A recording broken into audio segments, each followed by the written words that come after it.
INS Vagir क्यों कहते हैं इसको sand shark submarine. INS Vagir समंदर की साइलेंट किलर सबमरीन, दुश्मन की जमीन को चीरने वाली सैंड शार्क सबमरीन, समंदर के नीचे दुश्मनों की नींद हराम करने वाली आईएनएस वागीर, लगातार 50 दिनों तक समुद्र में पानी के भीतर रहने वाली आईएनएस वागीर। दोस्तों, एक बार फिर से आपका स्वागत है ट्यूब फैक्ट चैनल पर। दोस्तों, हिंद महासागर में चीन की तरफ से भारत को लगातार चुनौतियां मिल रही हैं। चीन अपने ओवरसीज बेस भी बना रहा है। श्रीलंका, बर्मा, पाकिस्तान और जिबूती में चीन अपने बंदरगाह और मिलिट्री बेस तैयार कर रहा है, जिसके कारण चीनी नौसेना के युद्धपोतों की मौजूदगी भारत की समुद्री सीमाओं के पास बढ़ रही है। चीनी नौसेना के पास इस समय 75 से 80 पनडुब्बियां हैं। इसके अलावा पाकिस्तान के लिए भी चीन 8 पनडुब्बियों का निर्माण कर रहा है। हाल के समय में भारतीय नौसेना के पास 17 पनडुब्बियां हैं, जिनमें 2 परमाणु पनडुब्बियां हैं, जिनमें से एक परमाणु ऊर्जा से चलने वाली पनडुब्बी आईएनएस चक्र है, जो भारत ने रूस से लीज पर ली है।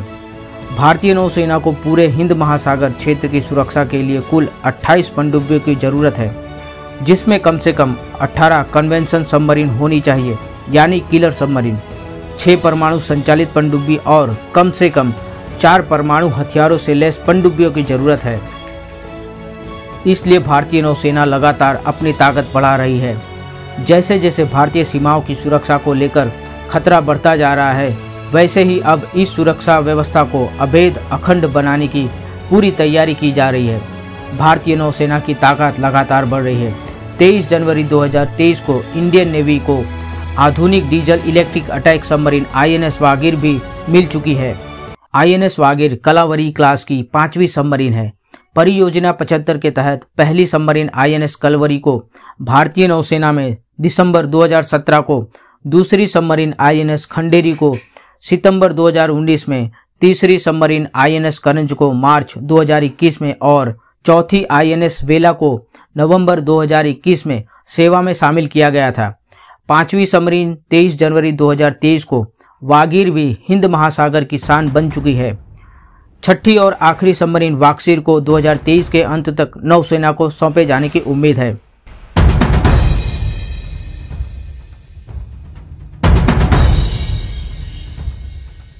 आईएनएस वागीर दुश्मनों को चकमा देकर हमला करने में माहिर है। यह जब समुद्र में गोता लगाएगी तो दुश्मन को पता भी नहीं चलेगा। यह पनडुब्बी 221 फुट लंबी, 40 फुट ऊंची और 19 फुट गहराई वाली है और 1565 टन वजनी है।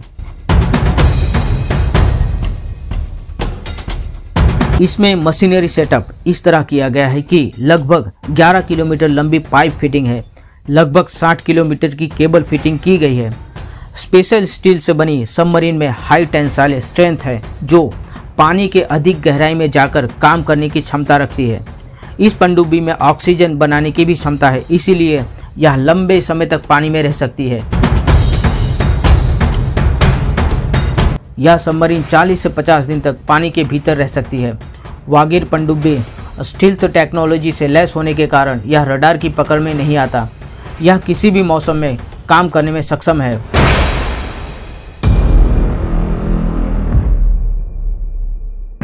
आईएनएस वागीर के अंदर 360 बैटरी सेल्स हैं। प्रत्येक बैटरी सेल्स का वजन 750 किलोग्राम के करीब है।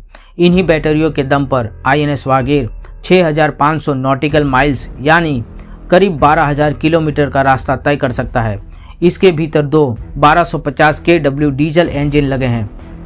ये सबमरीन 350 मीटर की गहराई में भी जाकर दुश्मन का पता लगाती है। समुद्री लहरों पर यह 20 किलोमीटर प्रति घंटा की रफ्तार से चलती है, लेकिन जब यह समुद्र के अंदर गोते लगाती है तब इसकी गति 37 किलोमीटर प्रति घंटा होती है। इसमें डीआरडीओ द्वारा बनाया गया PAFC फ्यूल सेल भी है, ताकि बिना आवाज के यह तेज गति से दुश्मन की तरफ हमला कर सके।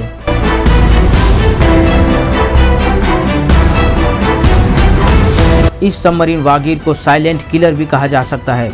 इसके पीछे के हिस्से में लगे मैग्नेटाइज्ड प्रोपल्शन मोटर, जिसकी तकनीक को फ्रांस से लिया गया है, इसकी वजह से इसके अंदर से आने वाली आवाज को बाहर नहीं आने दिया जाता। इससे दुश्मन के खोजी हवाई जहाज हो या सबमरीन या वॉर वेसल्स को इसकी जानकारी ठीक से नहीं मिल पाती, जिससे सबमरीन को पकड़ पाना मुश्किल होता है और दुश्मनों पर आसानी से हमला किया जा सकता है। आईएनएस वागीर 2 पेरिस्कोप से लैस है। इसके भीतर एडवांस वेपन है जो युद्ध जैसे समय में आसानी से दुश्मनों के छक्के छुड़ा सकता है। INS वागीर के ऊपर लगाए गए हथियारों की बात करें तो इस पर 6 टॉर्पीडो ट्यूब्स बनाई गई है जिनसे टॉर्पीडोज को फायर किया जाता है। ये वह टॉर्पीडो हैं जो 1967 से दुनिया भर के कई देशों की नौसेनाओं में शामिल किए गए हैं।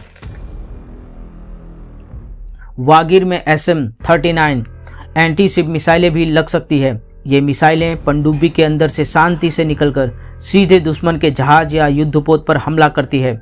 इनकी स्पीड 1148 किलोमीटर प्रति घंटा होती है। पनडुब्बी से 30 समुद्री माइंस भी लगा सकते हैं। ये दुश्मन के जहाज या पनडुब्बी से टकराते ही फट जाते हैं। सबमरीन में लगे हथियार और sensor high technology combat management system से जुड़े हैं। इसके अंदर अन्य नौसेना के युद्धपोतों से संचार करने की सभी सुविधाएं मौजूद हैं। वागीर हर तरह के वॉरफेयर, एंटी सबमरीन वॉरफेयर और इंटेलिजेंस को इकट्ठा करने जैसे कामों को बेहतर अंजाम दे सकती है। INS वागीर पर करीब 40 लोगों का क्रू एक साथ काम कर सकता है, जिनमें से 8 से 9 अफसर होते हैं। सबमरीन में जगह कम होने से बहुत सी बातों का ध्यान रखना पड़ता है। यहाँ खाना बनाने में काफ़ी सावधानी रखनी पड़ती है। खाना बनाते वक्त यहाँ पर छौंका नहीं लगा सकते क्योंकि धुएं को बाहर जाने का रास्ता नहीं मिल पाता।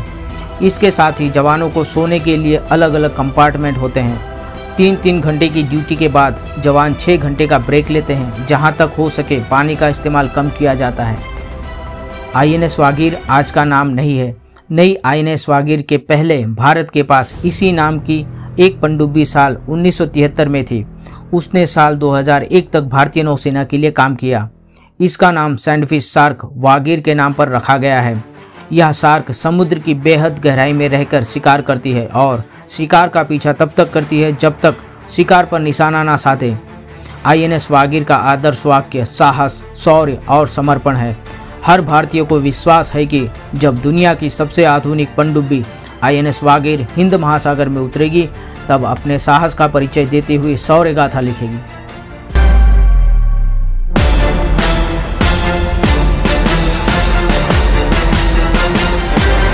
दोस्तों वीडियो अगर अच्छी लगी हो तो लाइक, शेयर और हाँ सब्सक्राइब जरूर करना। मिलते हैं फिर अगली वीडियो में।